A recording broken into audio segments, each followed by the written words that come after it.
Well, hello everybody. My name is Rob Dunbar. I work at Stanford University.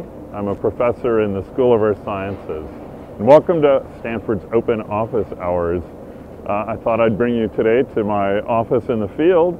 If you look off behind me, you'll see the icy waters of McMurdo Sound, Antarctica. So we're now at about 78 degrees south.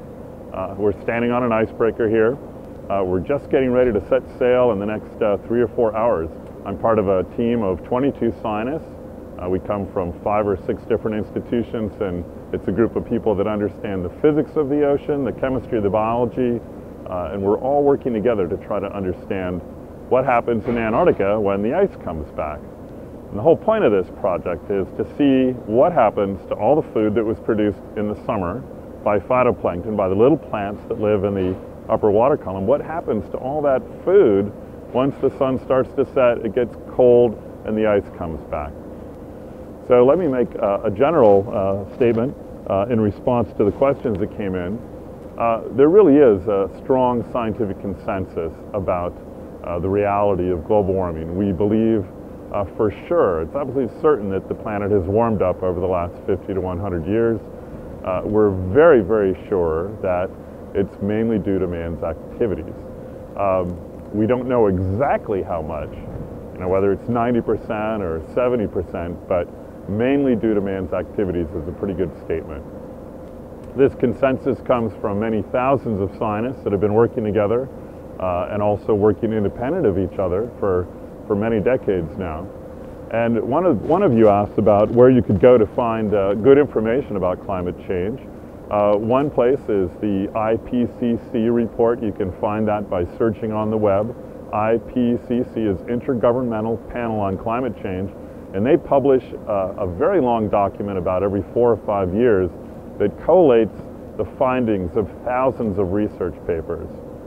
Another great place to go right now, because the report was just released, our own National Academy of Sciences and the U.S. government have released the National Climate Assessment.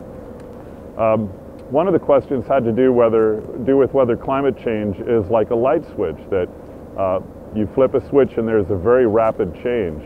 Now, one of my specialties is looking at past climate change. So I look at how the climate has changed over the past century, over the past 1,000 years, over the past 5,000 years. And usually what we see in the past is fairly slow climate change, but significant nonetheless. What we expect in our future over the next 100 years or so is another 2 to 4 degrees of warming. And even though that may seem to happen slowly, it has dramatic consequences. It's causing the ice to melt in Greenland and in Antarctica, and it's changing how much rainfall we get and how much evaporation occurs in America's corn belt, our bread basket. So these changes, even though they may occur fairly slowly, do have significant impacts on our economy and on our society.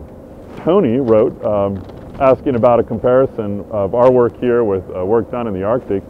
I'll probably address that later after we've been doing some of our work out in the Ross Sea, and I can give you some results that are hot off the press.